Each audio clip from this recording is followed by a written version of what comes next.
saya jumpa Tuan Mazri bin Nasib Tenggara. Terima kasih Tan Sri Yang di-Pertua. Datuk Seri Najib, suka nombor 11, soalan saya nombor 11. Sila Menteri.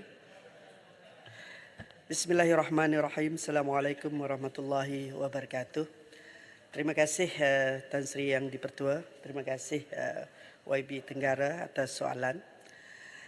Untuk makluman yang berhormat, Kementerian Kemajuan Desa dan Wilayah menerusi Dasar Pembangunan Luar Bandar 2030 sentiasa memberi penekanan ke atas usaha meningkatkan kesejahteraan penduduk luar bandar dalam pelbagai aspek meliputi prasarana, ekonomi, sosial dan persekitaran supaya kehidupan di luar bandar menjadi lebih baik dan secara tidak langsung dapat mengurangkan penghijraan golongan belia.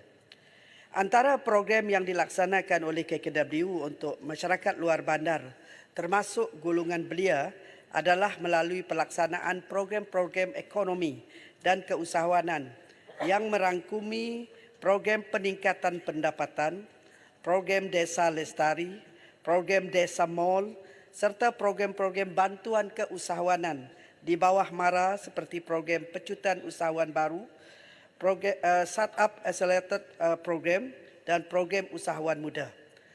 KKDW melalui RISDA dan Felkra Berhad dan juga Lembaga Kemajuan Wilayah turut melibatkan belia luar bandar dalam sektor pertanian dan penternakan supaya peluang pekerjaan dapat diberikan seperti pelaksanaan program tenaga kerja pekebun kecil, projek pertanian petani luar bandar dan projek agrotech desa.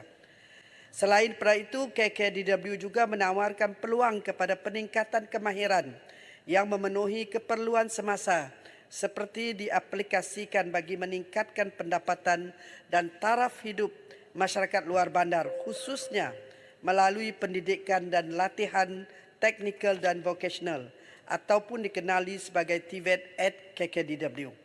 Terdapat sebanyak 280 institusi pendidikan TVET at KKDW di seluruh negara yang menawarkan 529 program pendidikan TVET. Terdapat 15 kluster bidang kemahiran yang diberi fokus oleh KKW, antaranya keusahawanan dan teknokeusahawanan, pertanian dan agriculture, elektrik dan elektronik, dan minyak dan gas. Di samping itu, KKW akan terus menyediakan infrastruktur dan prasarana yang lengkap yang mencukupi di luar bandar dalam menyokong pembangunan ekonomi dan mewujudkan persekitaran luar bandar yang kondusif. Pelaksanaan program-program kementerian ini dapat dilihat memberi impak positif berdasarkan dapatan daripada survei migrasi tahun 2022 Jabatan Perangkaan Malaysia (DOSM) menunjukkan bahawa tren aliran migrasi dalam negeri melibatkan luar bandar ke bandar semakin berkurangan, iaitu 3.8% pada tahun 2020 kepada 2.4% pada tahun 2022. Terima kasih Datuk. Sila Tenggara. Terima kasih Tan Sri Yang di-Pertua. Terima kasih Yang Berhormat Menteri.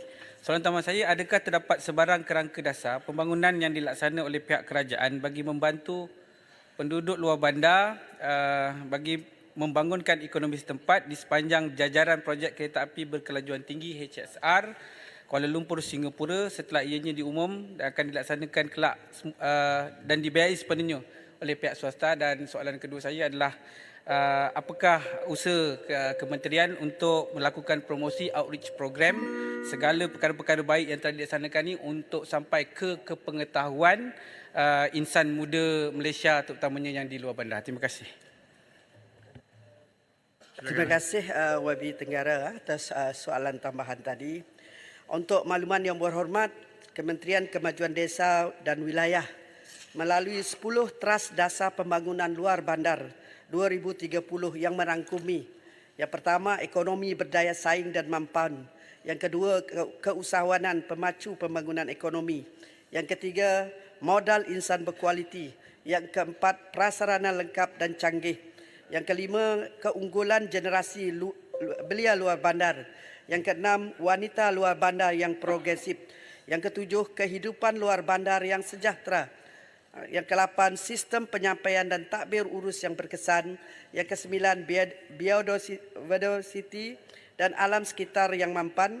Dan yang ke-10, perumahan, pembangunan wilayah dan penempatan desa bersepadu. Sudah semestinya dasar pembangunan luar bandar ini akan mendukung pelaksanaan HSR, High Speed Rail, dengan memfokuskan kepada usaha kesejahteraan masyarakat.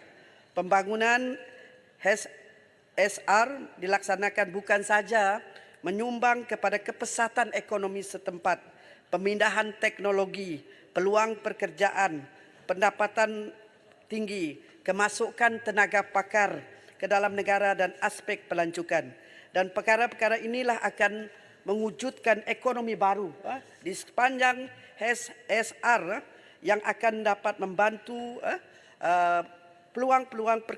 mewujudkan peluang-peluang pekerjaan dan meningkatkan pendapatan masyarakat luar bandar. Dan secara tidak langsung ia akan mengurangkan migrasi luar bandar ke bandar. Dan soalan kedua, memang KKDW sentiasa mempunyai usaha untuk membuat engagement ataupun outreach bersama dengan pihak agensi kerajaan dan juga swasta dalam mempromosikan peluang-peluang pekerjaan dan juga perkhidmatan bagi membantu masyarakat luar bandar.